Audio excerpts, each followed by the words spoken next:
Eric était un jeune PDG milliardaire âgé de seulement 33 ans. Il était grand, athlétique, séduisant et très intelligent. Il possédait de grandes entreprises en ville. Tout le monde l'aimait. Il avait de l'argent, des voitures, des maisons et des employés qui le respectaient. Les gens disaient souvent « Eric a de la chance. Tout ce qu'il touche se transforme en or. » Un soir, après une longue journée de travail, Eric décida de rentrer chez lui seul en voiture. Son chauffeur était en congé. La route était calme, sans trafic. Il baissa la vitre pour profiter de l'air frais tandis que de la musique jouait doucement dans la voiture.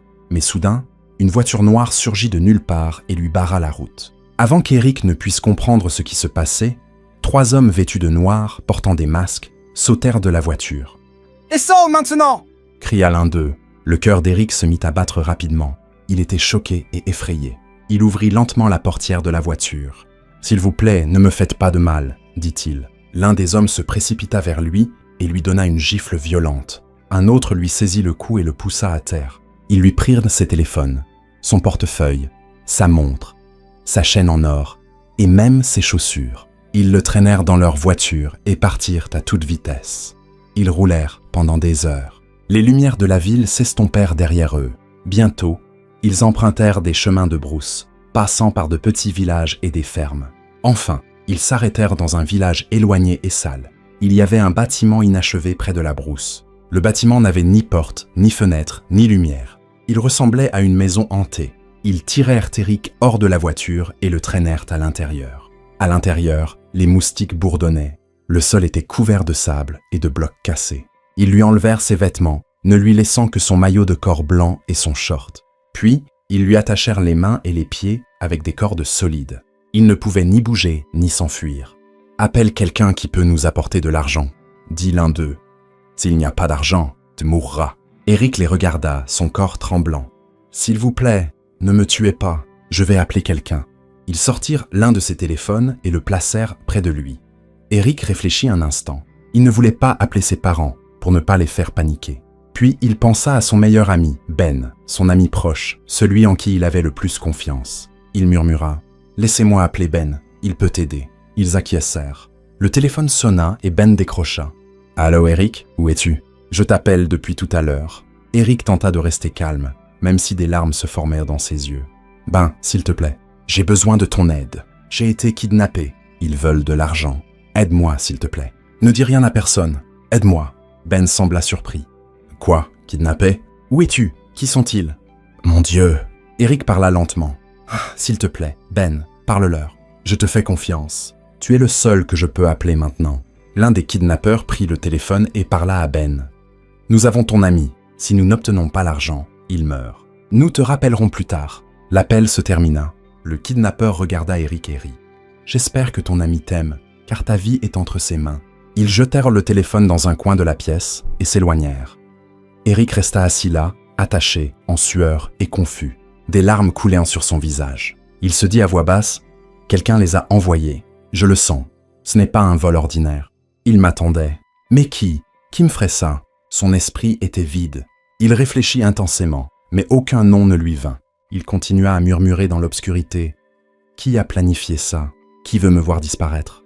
Je ne comprends pas. » Mais ce qu'Eric ignorait, c'est que son meilleur ami, Ben, était celui qui avait envoyé les kidnappeurs. Dans ce même village isolé où Eric était retenu, loin de la ville, vivait une jeune fille pauvre nommée Amara. Elle n'avait que 25 ans. Son visage était toujours calme, mais sa vie était pleine de douleur. Amara vivait avec sa mère veuve et sa sœur aînée, Sandra. Leur père était mort il y a de nombreuses années, et depuis, la vie était devenue très difficile.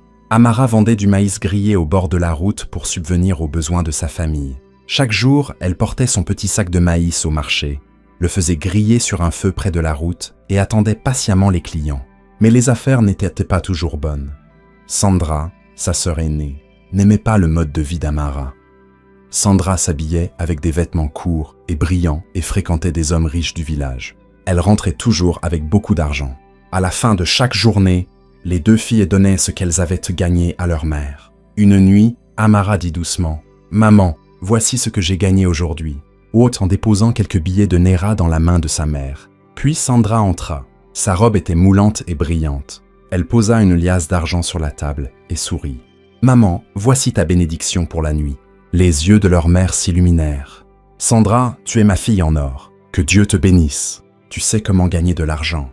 Pas comme cette inutile qui vend du maïs brûlé. » Elle se tourna vers Amara. « Amara, combien de fois t'ai-je dit? Ce commerce de maïs ne rapporte rien. Regarde ta sœur. Elle fait pleuvoir l'argent. Pourquoi ne te joins-tu pas à elle ?» Amara baissa les yeux et secoua la tête. « Maman, je ne peux pas. Je vais travailler dur. Je vais développer ce commerce de maïs. Mais je ne me vendrai jamais. Je suis encore vierge et je veux le rester. S'il te plaît, maman, ne me le demande plus. » Quoi. Sandra éclata de rire. « Vierge? À qui ça sert d'être vierge? Regarde ton visage sec et tes pieds poussiéreux. Tu sens la fumée. Aucun homme riche ne te regardera jamais. » Elle ajouta en roulant des yeux. « Laisse-la, maman. Si elle ne veut pas me rejoindre, qu'elle souffre. Elle ne gagne même pas d'argent et elle parle comme une sainte. » Amara ne dit plus un mot.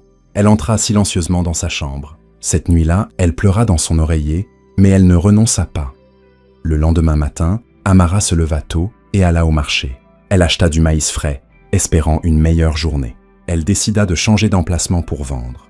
Peut-être qu'en me mettant au bord du village, près du chemin de brousse, plus de gens me verront, pensa-t-elle. Elle s'installa là, nettoya un petit espace près de la brousse, alluma un petit feu et commença à griller son maïs. Alors qu'elle attendait les clients, elle entendit des voix. 2 hommes parlaient près de la brousse. « Allons chercher à boire », dit l'un. « Attends, laisse-moi d'abord me soulager », répondit l'autre. Leurs voix s'estompèrent alors qu'ils s'éloignaient. Amara se cacha rapidement derrière un arbre et observa. Elle vit les hommes disparaître sur un chemin. Ils semblaient étranges, comme s'ils n'étaient pas du village. Puis elle entendit quelque chose, une voix faible. « À l'aide! Aidez-moi, s'il vous plaît !» Amara se figea. Elle regarda autour d'elle. La voix venait du bâtiment inachevé à proximité. Elle glissa son couteau à maïs dans son pagne et s'avança sur la pointe des pieds vers le bâtiment. En s'approchant, elle vit quelque chose qui la choqua. Un homme était allongé sur le sol, les mains et les pieds attachés avec des cordes. Il ne portait qu'un maillot de corps sale et un short. Son visage était couvert de poussière. Il semblait faible et épuisé, comme s'il n'avait pas mangé depuis des jours. Sans réfléchir, Amara courut vers lui. « Mon Dieu, qui vous a fait ça ?» murmura-t-elle. « Ah, s'il vous plaît, aidez-moi » dit l'homme d'une voix faible. Amara sortit rapidement son couteau à maïs et commença à couper les cordes. « Je ne sais pas qui vous êtes, ni ce qui s'est passé, mais cet endroit n'est pas sûr. Il faut partir maintenant. » L'homme se redressa lentement, son corps tremblant. « Je ne pense pas pouvoir courir, » dit-il. « Il faut essayer, » répondit Amara. « S'ils nous trouvent ici, ils nous feront du mal à tous les deux. Essayez de vous lever. » L'homme acquiesça. Avec son aide, il se leva, bien que ses jambes soient faibles. Elle passa son bras autour de son épaule. « Appuyez-vous sur moi. Allons-y. » Alors qu'ils avançaient sur le chemin de brousse, Amara jetait des regards en arrière, craignant le retour des kidnappeurs. Après quelques minutes, ils s'arrêtèrent pour se reposer sous un arbre. Elle lui donna de l'eau de sa petite bouteille. « Comment vous appelez-vous » demanda-t-elle. L'homme hésita. Il ne voulait pas révéler son vrai nom. « Je m'appelle Chris. Je viens du village voisin, » mentit-il. Amara le regarda. « Je m'appelle Amara. Vous avez de la chance que je vous ai trouvé. Cet endroit est très dangereux. »« Merci, » dit Eric, désormais sous le nom de Chris à voix basse. Au fond de lui, Eric était touché. Une pauvre fille de village venait de risquer sa vie pour sauver un inconnu. Et lui, milliardaire, ne pouvait même pas lui dire qui il était vraiment. Il la regarda à nouveau. Son pagne était vieux, ses sandales usées, ses mains noircies par le maïs grillé, mais son cœur était pur. À cet instant, Eric sut une chose. Cette fille venait de lui sauver la vie. De retour au bâtiment inachevé dans la forêt, les 3 kidnappeurs revinrent de leur promenade. Ils n'étaient ressortis que pour acheter à boire, pensant que leur prisonnier était toujours attaché et sans défense. Mais en entrant dans le bâtiment, « Quoi? Il est parti ?» cria l'un d'eux. Ils regardèrent autour d'eux. Les cordes étaient au sol, coupées. L'endroit où Eric était allongé était vide. Comment est-ce possible? Où est-il? Ils se précipitèrent dehors, regardant dans toutes les directions. Vérifiez la brousse. Il ne peut pas être loin, dit l'un. Le deuxième homme secouait la tête. C'est ta faute. Je t'avais dit qu'on ne devait pas le laisser seul. Ils commencèrent à s'accuser mutuellement. Ils fouillèrent les arbres, suivirent des empreintes, traversèrent des herbes hautes. Le soleil était haut, la chaleur intense. Leurs vêtements étaient trempés de sueur, mais aucune trace d'Eric. Ils cherchèrent encore et encore, mais ne trouvèrent en rien. Finalement, l'un d'eux sortit son téléphone. « Appelons Ben. » Le téléphone sonna et Ben décrocha. « Allô, c'est nous. Le garçon a disparu. Quoi? Disparu? Cria Ben. Comment peut-il être parti? Vous êtes fou ou quoi? Je vous ai donné une seule mission. On ne sait pas comment il s'est échappé. Peut-être que quelqu'un l'a aidé. On a fouillé partout. On a vérifié toute la brousse. Il n'est pas là. On dirait qu'il a disparu. Ben bouillait de colère. Continuez à chercher. Il doit être encore dans les parages. Il est faible. Il ne peut pas aller loin. S'il trouve de l'aide, tout sera fichu. L'appel se termina. Les hommes continuèrent à chercher pendant 4 heures, d'un chemin de brousse à un autre. Ils entrèrent dans des fermes à proximité, vérifièrent derrière les arbres, frappèrent même à quelques portes de villageois. Mais Eric restait introuvable. Il avait disparu. Leurs visages étaient fatigués, leurs jambes lourdes. L'un d'eux s'assit sur une pierre et respira lourdement. « Arrêtons, il est parti.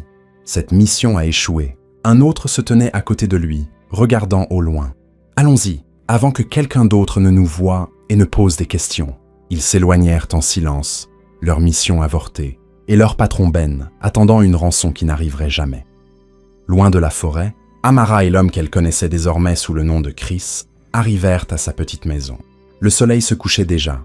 Elle regarda à gauche et à droite, avant de le faire entrer par la porte arrière. « Restez ici, s'il vous plaît. Ma mère et ma sœur ne doivent pas vous voir. »« Reposez-vous, » dit-elle en lui apportant un bol d'eau pour se laver. Eric la regarda, faible mais reconnaissant. « Merci, Amara, je te dois la vie. » Amara sourit. « Tu ne me dois rien.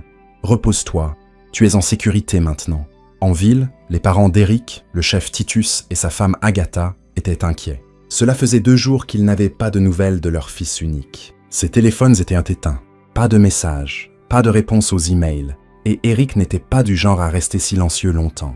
Le chef Titus était assis au bord du canapé, l'air agité. Sa barbe grise tremblait légèrement lorsqu'il parlait. « Agatha, quelque chose ne va pas. Eric ne reste jamais aussi longtemps sans nous parler. Même quand il voyage, il appelle. Ce n'est pas normal. » Agatha serrait son sac à main, les yeux pleins d'inquiétude. « Allons à sa maison, encore une fois. Peut-être que les domestiques l'ont vu. » Ils se précipitèrent et conduisirent jusqu'à la grande maison d'Eric. Le portail était ouvert. Le gardien se leva rapidement en les voyant. « Bonjour, monsieur. »« Bonjour, madame. » Le chef Titus descendit de voiture. « Où est Eric ?» Le gardien secoua la tête. « Monsieur, nous ne l'avons pas vu depuis des jours. Il est parti en voiture il y a 2 nuits. Depuis, il n'est pas revenu. » Agatha étouffa un cri. « Tu veux dire qu'il n'est pas rentré? As-tu essayé de l'appeler? »« Oui, madame. Son téléphone est éteint. » Le chef Titus regarda autour de lui. Tout dans la maison était calme. Trop calme. Ça ne semblait pas normal. « Allons à son bureau, » dit-il. Quelques minutes plus tard, ils arrivèrent à l'entreprise d'Eric. La réceptionniste et quelques cadres se rassemblèrent pour les accueillir. Le chef Titus ne perdit pas de temps. « Quand avez-vous vu mon fils pour la dernière fois ?» Un employé répondit « Monsieur, il est venu il y a 2 jours.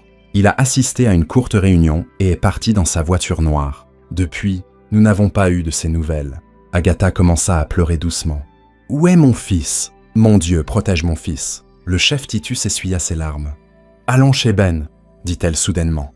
Eric raconte tout à Ben. Il doit savoir où il est. Ils partirent immédiatement. Chez Ben, celui-ci était chez lui, assis dans son salon, lorsqu'il vit le chef Titus et Agatha s'approcher de son portail via l'écran de vidéosurveillance. Son cœur se mit à battre rapidement. « Ils sont là, » se dit-il. « Pourquoi maintenant ?» Il se leva rapidement et appela son gardien. « Dis-leur que je ne suis pas là. Dis que je suis en voyage. » Le gardien acquiesça et sortit. Quelques instants plus tard, le chef Titus frappa au portail. Le gardien l'ouvrit et s'inclina. « Bonjour, monsieur. Bonjour, madame. Ogaben n'est pas là. Il est parti en voyage ce matin. » Agatha fronça les sourcils. « En voyage? Est-il parti avec Eric? »« Non, madame. Il est parti seul. » Le chef Titus fixa la maison un long moment. « Dis à Ben de m'appeler dès qu'il reviendra. »« Oui, monsieur, » répondit le gardien. Ils retournèrent à leur voiture. Ils partirent en silence, le cœur lourd de peur. De retour au village, Amara rentrait chez elle lentement. Elle savait pourquoi elle n'avait rien vendu aujourd'hui. C'était parce qu'elle avait passé la majeure partie de son temps à aider l'homme qu'elle avait trouvé dans le bâtiment inachevé. Voilà pourquoi elle n'était pas à son emplacement habituel pour vendre du maïs. Elle soupira et secoua la tête. « Je ne peux pas dire la vérité à maman, » murmura-t-elle pour elle-même. « Si je lui dis que j'ai aidé un homme, elle me battra. Elle n'écoutera même pas. Elle criera et dira que je gâche ma vie. » Amara regarda son pagne taché de poussière et les quelques épis de maïs invendus dans son sac. « Je vais juste lui dire que je n'ai rien vendu aujourd'hui. » C'est mieux que de dire que j'ai aidé un inconnu. Elle avait peur, mais au fond de son cœur, elle était aussi fière. Elle savait qu'elle avait fait ce qu'il fallait en aidant quelqu'un en détresse. Mais elle savait aussi que sa mère ne comprendrait jamais. En entrant dans la cour, sa mère cria « Amara, qu'as-tu gagné aujourd'hui ?» Amara resta silencieuse. « Maman, il n'y avait pas de clients aujourd'hui. Je n'ai rien vendu. » Les yeux de sa mère s'écarquillèrent. « Rien? Pas même un épi de maïs ?»« Non, maman. » Sa mère lâcha le bol qu'elle tenait et posa les mains sur ses hanches. « Tu vois pourquoi je n'aime pas ce commerce de maïs inutile. Ça ne rapporte rien. Regarde-toi, sale, affamée et toujours aussi fière. C'est cette vie que tu veux ?» Sandra, qui se tenait à proximité, éclata de rire et secoua la tête. « Je pensais même que tu allais gagner un peu d'argent aujourd'hui, comme d'habitude, » dit-elle en riant. « Je ne savais pas que tu ne vendrais rien du tout. » Elle s'approcha. « Amara, ton commerce de maïs empire de jour en jour. Je suis ta sœur, je ne peux pas te mentir. Tu dois changer de métier. Fais autre chose. Habille-toi bien. Sois belle. Tu n'aimes pas l'argent. Pourquoi choisis-tu toujours de souffrir comme ça ?» Elle saisit la main d'Amara et la leva. « Regarde ta main. Vois comme elle est noire et rugueuse à force de griller du maïs sous le soleil. C'est ça, la vie? C'est comme ça que tu veux vivre pour toujours ?» Amara détourna le regard, silencieuse. Son cœur était lourd, non pas à cause des insultes, mais à cause de l'homme qu'elle cachait dans la vieille cabane. Il était encore faible. Il avait besoin de nourriture. Il avait besoin de soins. Plus tard dans la nuit, lorsque tout le monde fut endormi, Amara sortit sur la pointe des pieds avec une petite assiette de riz restant. Elle marcha discrètement jusqu'au chemin de brousse qui menait à la vieille cabane. En entrant, Eric, toujours sous le nom de Chris, se redressa lentement. « Désolé d'avoir pris du temps, » murmura-t-elle. « Tiens, je t'ai apporté quelque chose à manger. » Eric la regarda avec des yeux doux. « Merci, Amara. » Il prit la nourriture lentement. Il était fatigué et faible, mais il esquissa un petit sourire. Pendant qu'il mangeait, Amara s'assit à côté de lui sur le sol. « Tu as dit que tu viens du village voisin, c'est ça ?» demanda-t-elle. Eric hocha la tête. « Oui, » Amara soupira. « Je n'ai jamais vu quelqu'un attaché comme ça avant. Ceux qui t'ont fait ça voulaient que tu disparaisses. » Eric baissa les yeux. Peut-être qu'il pensait que j'avais quelque chose à prendre. Mais maintenant, je veux juste partir d'ici. Je ne me sens pas en sécurité. Amara le regarda attentivement. Il y avait quelque chose dans ses yeux, quelque chose de plus profond qu'il ne disait pas. Mais elle ne posa pas d'autres questions. Elle murmura simplement « Tu es en sécurité ». Tôt le lendemain matin, alors que le ciel était encore sombre et que les oiseaux commençaient à peine à chanter, Sandra, curieuse des mouvements d'Amara, suivit discrètement sa jeune sœur à distance. Elle la vit entrer dans la vieille cabane près de la brousse. Sandra fronça les sourcils. « Que fait-elle encore là ?» pensa-t-elle. « Cet endroit est vide depuis la mort de papa. » Elle s'approcha, poussa la faible porte en bois et jeta un coup d'œil à l'intérieur. Lorsqu'elle vit l'homme assis faiblement sur une natte, ses yeux s'écarquillèrent. Elle ouvrit grand la porte et cria « Amara, alors tu caches un homme ? Je n'arrive pas à y croire. » Amara se leva rapidement, le cœur battant. « Sandra, s'il te plaît, baisse la voix. Ne crie pas, je t'en supplie. » Sandra tapa des mains et éclata de rire. « Alors, t'as un petit ami maintenant, et demain tu vas ouvrir la bouche pour dire « Je suis encore vierge. » Regarde-toi, mademoiselle innocente. » Amara s'approcha et lui prit la main. « S'il te plaît, Sandra, ne dis rien à maman. Je t'en prie. Ce n'est pas ce que tu penses. » Sandra repoussa sa main. « Laisse-moi bien voir cet homme, » dit-elle en s'approchant d'Eric. En le regardant de plus près, elle plissa le nez. « Burke, Amara, regarde le genre d'homme sale et sans travail que tu caches dans la cabane de papa. Alors, c'est ça ton goût?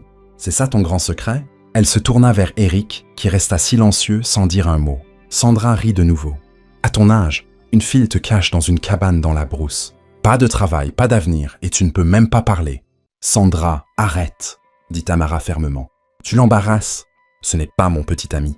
Je l'ai trouvé attaché dans un bâtiment inachevé, près du chemin de brousse. Je ne pouvais pas le laisser mourir là-bas. Il s'appelle Chris, et il dit qu'il vient du village voisin. » Sandra leva les yeux au ciel. « Alors qu'il retourne dans son village. Pourquoi le caches-tu ici comme un voleur? Maman va bientôt le découvrir, et elle ne sera pas du tout contente. Il ne peut pas partir maintenant, » répondit Amara. « S'il s'en va, ces gens pourraient le retrouver. Ils sont dangereux. S'il te plaît, Sandra, aide-nous juste pour quelques jours de plus. » Sandra croisa les bras. « Donc, c'est pour ça que tu n'as rien vendu hier, parce que tu jouais les infirmières pour un inconnu. Maman a besoin d'argent, et toi, tu es là à cacher un homme adulte. » Eric écoutait tout en silence. Il observa Amara défendre son geste avec courage et détermination. Son cœur s'adoucit. Après que Sandra fut partie en trombe, Amara s'assit à côté de lui. « Je suis vraiment désolée pour ça », dit-elle en baissant les yeux. Elle peut être très grossière parfois. Eric la regarda et parla lentement. « Tu prends trop de risques pour moi. Je n'oublierai jamais ça. » Ils restèrent silencieux un moment. Une douceur emplissait l'espace entre eux. Quelque chose de tendre et de chaleureux. Eric leva les yeux. « As-tu un téléphone que je pourrais utiliser ? J'ai besoin d'appeler mes parents. Ils doivent être inquiets maintenant. » Amara secoua la tête tristement. « Non, je n'en ai pas encore. J'économise pour en acheter un petit. J'ai mis de l'argent de côté peu à peu. Peut-être que si je vends bien aujourd'hui, je pourrai compléter la somme. » Eric hocha la tête. « D'accord. Merci, Amara. Tu as déjà fait plus que nécessaire. » Elle sourit. « Je dois y aller maintenant. Il faut que j'arrive tôt à mon emplacement aujourd'hui. » Elle prit son panier et sortit discrètement. Mais en marchant sur le sentier étroit vers la route, quelque chose la fit s'arrêter. Elle entendit des voix. Elle se cacha rapidement derrière un gros arbre et jeta un coup d'œil. Son cœur s'arrêta presque. C'étaient les mêmes hommes qu'elle avait vus le jour où elle avait sauvé Eric, les 3 hommes qui l'avaient kidnappé. Ils se tenaient non loin, tenant des bâtons et regardant autour d'eux. L'un d'eux sortit un téléphone et commença à parler. « Monsieur Ben, nous le cherchons toujours. Il n'a pas pu aller loin. Nous vérifions les environs. Ne vous inquiétez pas, nous le trouverons. » Amara couvrit sa bouche, son cœur battant à tout rompre. « Ah, Monsieur Ben !» murmura-t-elle pour elle-même. Elle attendit qu'il s'éloigne dans une autre direction. Puis elle courut. Ses jambes volaient sur le chemin de brousse. Elle ne s'arrêta pas avant d'atteindre la cabane. Elle poussa la porte. « Chris! Chris !» Eric se leva rapidement. Que s'est-il passé? Amara respirait vite. « Je les ai vus, les mêmes hommes. Ils sont toujours dans ce village. Je les ai entendus. Ils ont passé un appel. Ils parlaient à quelqu'un. Ils ont dit son nom. » Eric s'approcha. « Qui? Quel nom ?» Amara murmura. « Ben. » Le visage d'Eric changea. Son cœur devint lourd. « Ben !» dit-il presque dans un souffle. « Non, ce n'est pas possible. » Amara hocha la tête. « Ils l'ont appelé Monsieur Ben.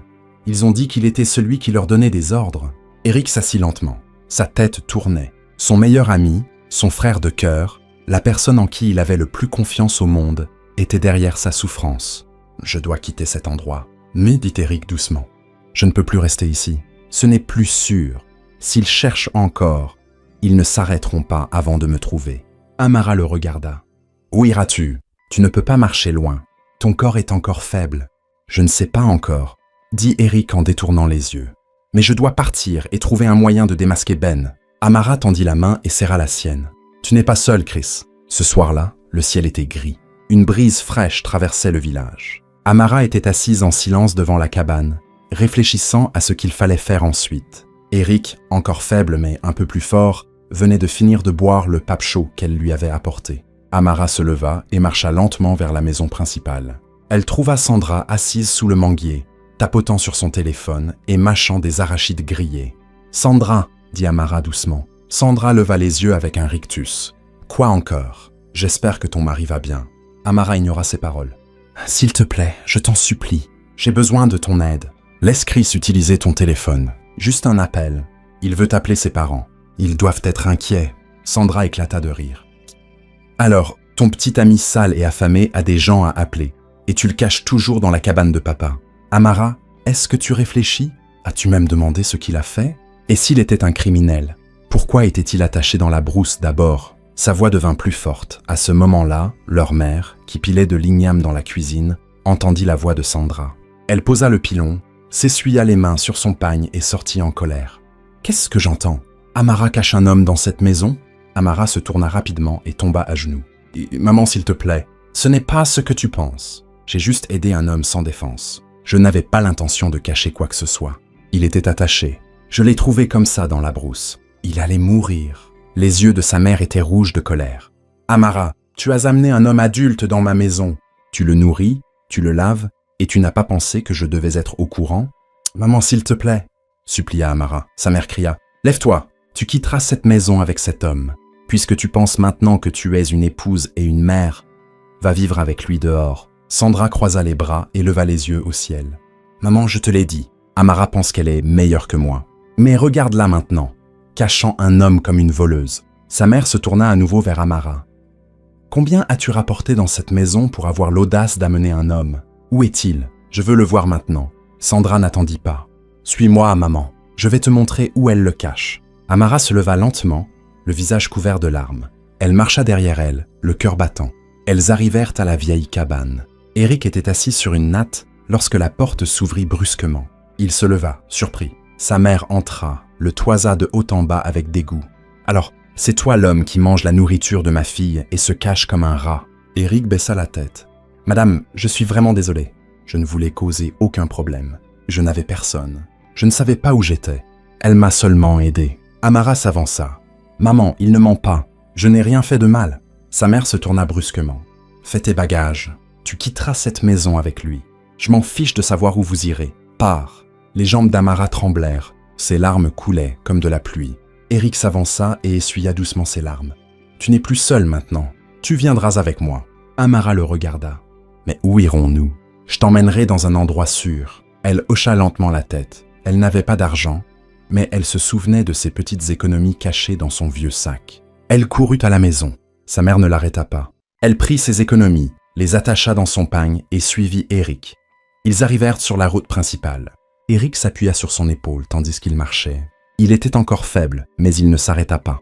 Lorsqu'ils atteignirent le parc de bus, Amara s'approcha d'un chauffeur. « Combien pour aller à la ville suivante ?»« 500 naira, » répondit-il. Amara sortit son argent, le compta avec des mains tremblantes et paya pour eux deux. Ils s'installèrent à l'arrière du vieux bus. Lorsque le moteur démarra et que le bus quitta lentement le village, Amara regarda par la fenêtre les arbres qui défilaient. Son cœur battait.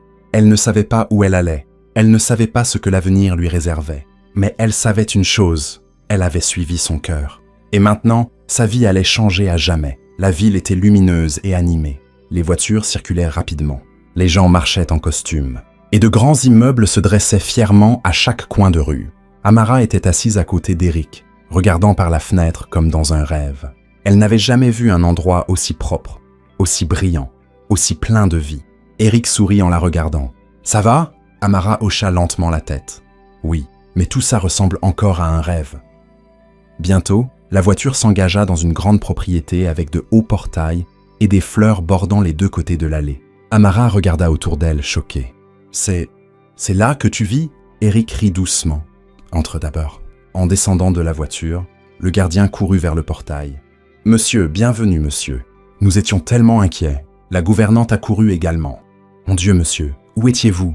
Nous avions peur qu'il vous soit arrivé quelque chose de grave. » Eric sourit et leur fit signe de se calmer. « Je vais bien, je vous expliquerai tout. » Amara restait immobile, figée par la beauté de la maison. Les murs blancs, les portes en verre, les lumières dorées et l'odeur douce des fleurs dans l'air. C'était trop à assimiler d'un coup. Eric se retourna et lui tendit la main. « Viens !» À l'intérieur de la maison, tout brillait. Le salon avait des fauteuils en cuir blanc, une énorme télévision et des œuvres d'art sur les murs. Amara n'osait même pas s'asseoir. Son pagne était trop poussiéreux, mais Eric tira une chaise pour elle. « Détends-toi, » dit-il. « Tu es en sécurité ici. » Quelques minutes plus tard, Eric prit son téléphone et appela ses parents. « Papa, maman, venez, s'il vous plaît. J'ai quelque chose de très important à vous dire. » En moins d'une heure, le chef Titus et sa femme Agatha arrivèrent. Dès qu'ils virent Eric, Agatha courut vers lui et le serra fort dans ses bras. « Mon fils, où étais-tu? Nous pensions t'avoir perdu. » Le chef Titus posa une main sur l'épaule d'Eric. « Parle-nous, que s'est-il passé ?» Eric les fit asseoir et raconta tout. Depuis le moment où il avait été kidnappé, jusqu'à son emprisonnement dans un bâtiment sale, en passant par l'instant où une jeune fille du village nommée Amara était venue le sauver. Pendant qu'il parlait, Agatha regardait Amara, les yeux remplis de larmes. « Cette fille t'a sauvé la vie ?»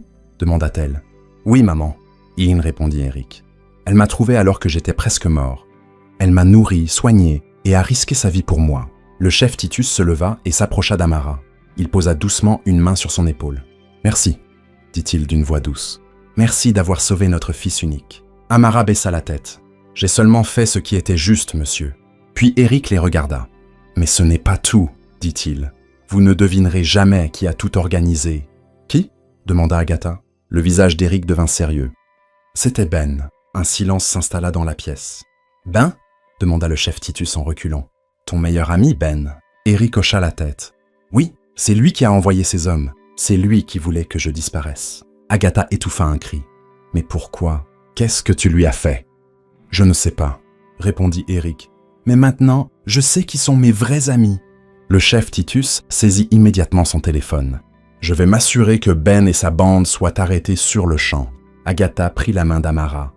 Dieu t'a utilisé pour protéger mon fils. Tu es une bénédiction. Plus tard dans la journée, Eric emmena Amara dans le plus grand centre commercial de la ville. Ses yeux s'écarquillèrent lorsqu'elle entra. Tout brillait. Des robes, des chaussures, des sacs, des parfums, des choses qu'elle n'avait jamais imaginées.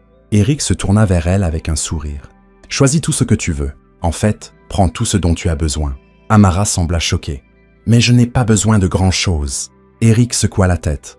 « Amara, s'il te plaît, laisse-moi faire ça. Tu m'as donné quelque chose que personne d'autre n'aurait pu me donner. Ma vie. Laisse-moi te rendre quelque chose aussi. » Ils se promenèrent en riant, discutant et choisissant des vêtements. Eric lui acheta des robes, des chaussures, un magnifique sac à main et même son premier téléphone. De retour à la maison, Eric l'emmena sur le balcon qui donnait sur le jardin. Il se tourna vers elle et prit doucement ses mains. « Je ne m'appelle pas Chris, dit-il. » Amara plongea son regard dans le sien. « Je m'appelle Eric, Eric Titus. C'est ma maison. Tu as déjà rencontré mes parents. Et maintenant, je veux que tu saches autre chose. » Amara retint son souffle. Eric sourit. « Je n'ai jamais ressenti ce que je ressens quand je suis avec toi. Depuis le jour où tu m'as détaché, tu as attaché autre chose. Mon cœur. » Amara sourit timidement, des larmes scintillant dans ses yeux. « Je ne sais pas ce que l'avenir nous réserve, mais je sais que je te veux dans le mien, » dit Eric. Depuis ce jour, tout changea. Jour après jour, ils se rapprochèrent. Ils riaient, cuisinaient ensemble, partagèrent des histoires. La chambre d'Amara dans la maison devint son foyer. Et le cœur d'Eric, il lui appartenait déjà. C'était une soirée paisible dans le jardin de la maison d'Eric. Les fleurs s'épanouissaient, le ciel était doré et l'air était frais. Eric prit doucement les mains d'Amara. Il mit un genou à terre, sortit une bague scintillante et plongea son regard dans le sien. « Amara, tu as sauvé ma vie alors que tu n'avais rien. Tu m'as soutenu quand j'étais faible. Je veux passer le reste de ma vie avec toi. Veux-tu m'épouser ?» Des larmes coulèrent des yeux d'Amara. Son cœur battait à tout rompre. « Oui, Eric, je veux t'épouser. » Eric sourit de joie et glissa la bague à son doigt. Ils s'enlacèrent tendrement. Le lendemain matin, Amara était assise à côté d'Eric à la table du petit déjeuner. « Eric, dit-elle doucement, je veux retourner dans mon village. »« Pourquoi ?» demanda-t-il surpris. « Je veux informer ma mère. Même si elle m'a chassé pour t'avoir aidé, elle reste ma mère. Elle devrait l'apprendre de ma bouche. » Eric lui prit la main. « Alors, je viens avec toi. Nous prendrons le chauffeur et l'équipe de sécurité. » Ils préparèrent des provisions et des cadeaux. Amara les choisit elle-même. Du riz, de l'huile, des ignames, des tomates et même un sac de vêtements. Le lendemain, leur voyage vers le village commença. Le SUV noir roulait sur les routes poussiéreuses. Les arbres dansaient dans le vent et le ciel était clair. Lorsqu'ils arrivèrent dans la cour d'Amara, sa mère était dehors, en train d'éplucher du manioc. Elle vit la grande voiture entrer et lâcha son couteau. « Qui est-ce » se demanda-t-elle. « Se sont-ils perdus ?» Sandra sortit de la maison, son ventre rond de grossesse. Elle marcha lentement vers la voiture, surprise. Puis la portière s'ouvrit. Amara descendit, resplendissante. Sa peau rayonnait, sa robe brillait et son visage était empreint de paix. La bouche de leur mère s'ouvrit grand de choc. Les yeux de Sandra s'écarquillèrent. « Amara, c'est vraiment toi ?» Avant qu'elle ne puisse ajouter un mot, Eric descendit de l'autre côté de la voiture, vêtu d'une belle chemise et d'une montre. Sa présence était calme et imposante. Sandra couvrit rapidement sa bouche, honteuse. Amara s'approcha et dit « Maman, tu m'as chassé pour avoir aidé un inconnu. Aujourd'hui, je suis revenu avec cet inconnu, et voici l'homme que je vais épouser. » Le chauffeur et les agents de sécurité commencèrent à sortir les provisions de la voiture. Leur mère regarda les aliments, puis Amara. Des larmes emplirent ses yeux. « Ma fille, pardonne-moi s'il te plaît. J'ai eu tort. J'ai jugé trop vite. J'ai été trop dur. Amara, pardonne-moi. » Sandra s'approcha, tenant son ventre arrondi. Sa voix était douce et pleine de regrets. « Sœur, pardonne-moi aussi. Je t'ai insultée. Je me suis moquée de toi. J'étais arrogante. Mais regarde-moi maintenant. » Amara hocha lentement la tête. « Je vous ai déjà pardonné toutes les deux. C'est pourquoi je suis venue. Je suis venue vous dire que notre mariage aura lieu le mois prochain. Vous êtes toutes invitées ?» Sa mère sourit à travers ses larmes. « Merci, ma fille. Tu es vraiment bénie. » Sandra s'assit et tint son ventre. Ses yeux étaient rouges de tristesse. « Maman, » dit Amara doucement, « je vois qu'elle est enceinte. » Sa mère soupira. Elle est tombée enceinte peu après ton départ. Elle ne sait même pas qui est le père. Ils l'ont tous abandonnée. Amara se tourna vers Sandra. C'est pourquoi j'ai refusé de vivre ce genre de vie. J'ai choisi de souffrir avec dignité. Sandra baissa la tête. Je comprends maintenant. Sœur, tu étais sage. J'ai été folle. J'ai fait une erreur. Elle se tourna vers Eric. Chris. Amara toucha sa main. Il ne s'appelle pas Chris. Il s'appelle Eric. Sandra regarda Eric, les larmes aux yeux. Pardonne-moi pour tout ce que je t'ai dit. Eric hocha la tête avec bienveillance. Ce n'est rien. Je ne t'en veux pas. Après un moment, Eric et Amara remontèrent dans leur voiture et repartirent vers la ville. Sandra resta debout devant la cour, tenant son ventre, pleurant doucement. « Maman, tu as ruiné ma vie, » dit Sandra. Mais sa mère répondit « Je n'ai pas ruiné ta vie. Tu l'as choisie. Je n'ai demandé que de l'argent. Tu as suivi ton propre chemin. Regarde ta sœur maintenant. Elle a choisi la bonne voie, même quand je la grondais. Ne me blâme pas. Assume tes responsabilités. » Sandra s'assit par terre et pleura. De retour en ville, la police avait retrouvé et arrêté Ben et sa bande. Eric reçut la nouvelle et se rendit au poste de police. Ben était assis dans une cellule, sale et fatigué. Eric se tint devant lui, le regardant dans les yeux. Puis il dit « Je te considérais comme mon frère. Tu étais celui en qui j'avais le plus confiance. Je t'ai aidé quand tes parents sont morts. Je t'ai donné un travail.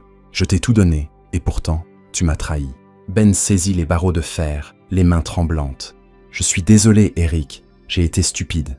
Pardonne-moi, s'il te plaît. » Eric soupira. « Je t'ai pardonné, mais tu dois affronter la loi. Les actions ont des conséquences. » Un mois plus tard, le mariage d'Eric et Amara fut l'événement dont toute la ville parlait. Il était grandiose, magnifique et rempli de joie. Des gens vinrent de loin et de près. La salle était décorée en doré et blanc. La musique jouait doucement. Des fleurs ornaient chaque coin. Amara remonta l'allée dans une robe blanche. Eric se tenait à l'autel, souriant comme jamais auparavant. Ils prononcèrent leurs vœux, échangèrent les alliances et s'embrassèrent sous les bénédictions de leurs parents. Dans la foule, Sandra était assise à l'arrière, tenant son nouveau-né. Elle portait une robe simple. Des larmes coulèrent de ses yeux, non pas de jalousie, mais de regret. Elle regarda sa sœur debout avec son mari, pleine de joie et de paix. Le chef Titus et Agatha souriaient fièrement. Alors qu'Amara se tournait vers les invités, son mari à ses côtés, elle vit Sandra tenant son bébé. Elle sourit doucement. Ce fut une journée de joie, une journée de paix, et une journée à se souvenir que peu importe d'où l'on vient, l'amour finit toujours par vous trouver.